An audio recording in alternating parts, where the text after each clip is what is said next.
title of today's message is The Lost Bones. The human body, when you are an adult, is said to have 206 bones in the human body. Now, when you're an infant, you're said to have 300 bones. So, something happens between the time of being an infant and being an adult. Hence the title, The Lost Bones. Now here's the thing. There are two questions that should come into the human mind when you hear of this. When you first figure out that an adult has 206 bones on average and an infant has 300. First question is, how many bones were lost? Anybody want to do the math? How many bones have we lost? 94 bones were lost. The other question is, why? Why were the bones lost? Why? Well, to clear things up a bit, the bones aren't actually lost, if you will. You don't really start to lose bones or bone mass until after you've hit a particular age if you're not taking care of your body. But as you're growing up, what's actually happening is the bones are fusing. Some of the bones begin to fuse together, therefore you're going to have less joints. And the reason for this fusing is to make sure that the body becomes more stable. Your skeleton gives you your structure, and as those bones fuse, your structure becomes more stable, okay? Now here's the thing. Something that has a lot of moving parts is not as durable as something that doesn't have as many moving parts. If you think about it, if you have some trinket or machine that has a lot of joints, a lot of different things you can move around, it's very easy to break. Now if you have just a big brick or something that doesn't have a lot of moving parts, it doesn't break as easily. So this happens to the human body. As we're growing older, joints are lost in a sense. Some of the bones begin to fuse together, and that gives the adult body a more stable structure. Now, here's something about the human body. The adult bones are actually estimated to be 5 times stronger than steel, pound for pound. Pound for pound, your adult bones are 5 times stronger than steel. Now that's saying something.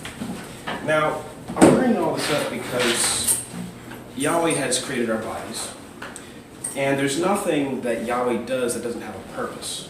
There's nothing that Yahweh does that doesn't have a pattern. So if we're able to look at the human body, in a sense we'll be able to understand, in some ways, parts of Yahweh's plan in a deeper sense. Now, obviously I said that these bones are lost, in a sense, but something has to be lost to ensure that successful growth. If you didn't lose those bones, if those bones didn't fuse, you would be extremely vulnerable. You wouldn't be as durable. I have these 2 action figure toys. One of them is a Spider-Man toy, and it's got all these great joints. When I first got it, it can move its elbows, it can move its wrist, its hand, it can do all these wonderful things. And then I had a Robin toy, and the Robin toy, you can only move here, and you can only move here. You can't really do anything. Well, the Spider-Man toy, been busted up in the arm, I had to tape that back together, been busted in the leg, got to glue that back together. The Robin toy, you can chuck it, run it over, do all sorts of stuff, and it's fine. It's fine. Don't have to do a single thing to it because there's not as many moving parts. Well, Yahweh does the same thing to us. Now, on a spiritual sense, okay, because physically, those bones have to be quote-unquote lost to ensure a stable structure in the adult human. Spiritually, there are things that we have to lose, things that we have to give up to become spiritually stable.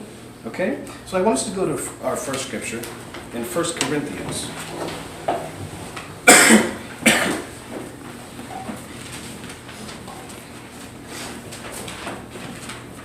1 Corinthians 13.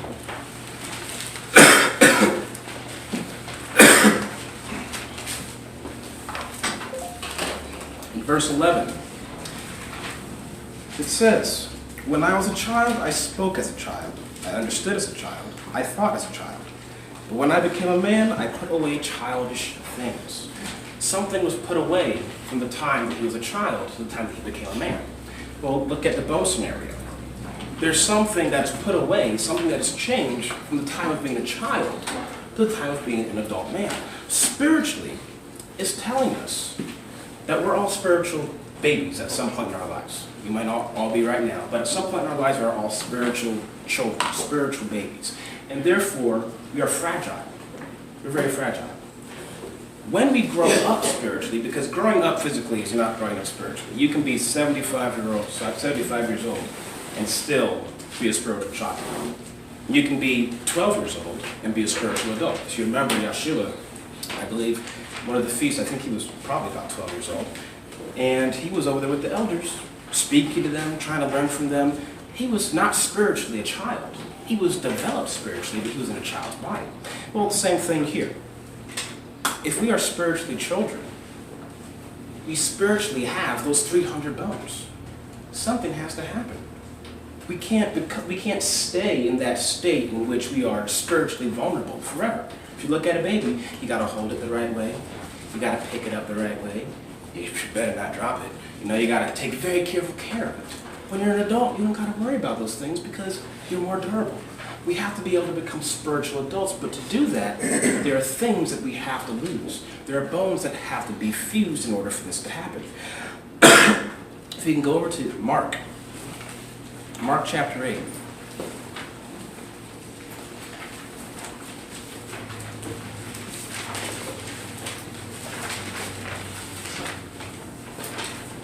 Mark chapter 8 and verse 35.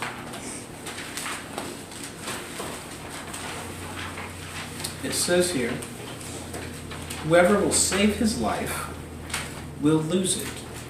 I want us to think of saving that life as holding on to what you are. Think back to the baby analogy. If you could choose, if you had the consciousness and the power to choose as an infant whether or not you were going to lose 94 bones, what would you do? If someone came to you and said, okay, infant, from today until the time that you're about 25, you're going to lose 94 bones, but we'll give you the choice. You're going to lose the bones or not. You're going to say, no, I don't want to lose bones. What are you talking about? I don't want to do that. Okay, well, let's say that there's an individual that had some genetic issue in which they kept all 300 bones until their adulthood. That'd be a very brittle person. It'd be very easy to break them, very easy to hurt them. They'd be just about as easy to hurt as an infant. This is what it's saying. If you're going to save your life, if you're going to hold on to your 300 bones, if you're going to hold on to your spiritual infanthood, you're going to lose your life. Not that life, but your real life. Now, it goes on, it says, okay, whoever will lose his life for my sake and for the message, the same will save it. This scripture is talking about two different types of life. It's talking about our life, the life that we think that we should have, and it's also talking about the true life that Yahweh gives us. If you save the life that you think you have, if you save your 300 bones, because having 94 less doesn't sound like a very good deal to me, okay? If you save that, then you lose that true life that Yahweh has to give you. You lose that true spiritual life that Yahweh has for you later. You're going to lose that future spiritual stability that Yahweh has for you. But if you lose those things, if you give it up for the sake of the message, for the sake of Yahweh, then you save your true life. You receive your true life. Think about what happens in the physical sense. When those bones are gone, they're not really gone, but when they fuse, and now you have 206 instead of 300, you have received physical stability, physical strength. Yahweh does the same thing for us spiritually. When we give up certain things, we are actually receiving strength. We're receiving spiritual stability. We're not as easily moved. We're not as easy to break spiritually. It's the exact same concept. I have another scripture for us in Colossians. Okay?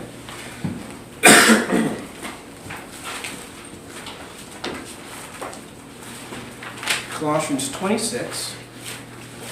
Never mind. Colossians 3, not 26. It's on page 926 in the book of Yahweh. Colossians 3, verse 5. This tells us some of the things that we have to lose in order to receive that spiritual stability. Okay? Verse 5 of chapter 3 in Colossians, it says, And the subheading here in the book of Yahweh is put off the old man with his practices. It says, therefore, put to death the evil passions lurking in your members which are on the earth. Fornication, uncleanness, passions, unholy desires, and all greed and covetousness, which are idolatry. It is on account of these things the wrath of Yahweh is coming upon the children of disobedience, among which you also once walked when you lived in them. Okay? Now, it says, but now you must also put away all these from your mouth: anger, rage, malice, blasphemy, and filthy language. This is just an example. Scripture has several different places in which it talks about things that you have to put away from you. This is just one scripture that is telling us things we have to get rid of. Now, this is the thing. We're all born with these things. All of us were born in a state in which we were not perfect. All of us were born spiritually unstable, just like all of us were born with 300 bones. Do we all have 300 bones now? No. Do we all have all of these bad things now? No. Each of us is working to a place in which we can become spiritual adults. We're working towards a place where we will have, in a sense, 206 bones instead of 300. We're working towards a place where we will be able to stand against the different elements that come against us. If you keep these things, if you stay in that infant state, how do you stand up against those beings? The scripture says we fight against not flesh and blood, but principalities and powers in high places. How do you stand against them if you're still an infant? How do you stand against them if you still have those 300 bones in a sense? How do you do it? How do you stand against them if you are still vulnerable spiritually? You can't do it. You can't do it. Now, if you go forth further to verse 12, okay? Now, at the beginning, that title was The Lost Bones, but I think we showed that the bones are not actually lost, but the individual is transformed, in a sense. They're transformed because these bones begin to fuse. So the individual is transformed. Now, for the person that doesn't understand, for the person that doesn't have the knowledge, if you just tell them, you had 300 bones, now you have 206, they think that you've lost something. You haven't really lost. A lot of times people in the world, they look at someone that has a spiritual lifestyle or someone that has given up the worldly lifestyle and they say, boy, did you lose out. You don't get to party on Fridays anymore. You don't get to, drink all this anymore. You don't get to go to the strip club anymore. Dude, you don't smoke cocaine anymore. Bro, you have missed out. You're losing. You're not losing. You didn't lose anything. If anything, you're gaining. But you're not gaining in the concrete sense of gaining. When you lose those 94 bones, quote unquote, yeah, you have less bones, but what have you gained?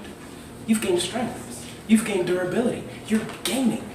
It looks like you're losing to the person that doesn't understand, but you're gaining. When you start putting away the things of the world, to the world it looks like you're losing. You're not having fun.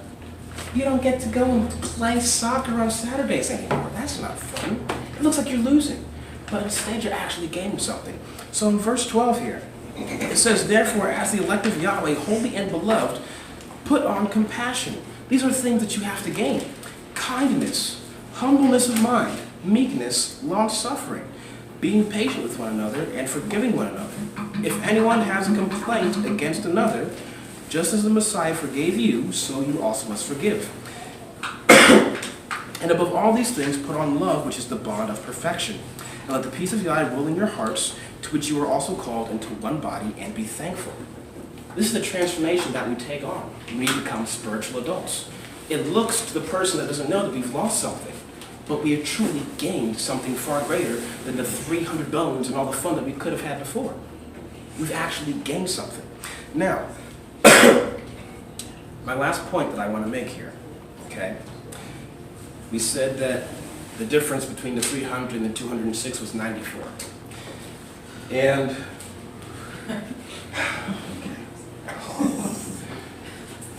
94 is comprised of the number 9 and the number 4, correct? Okay. What do those two numbers have in common? 9 and 4. What do those two numbers have in common?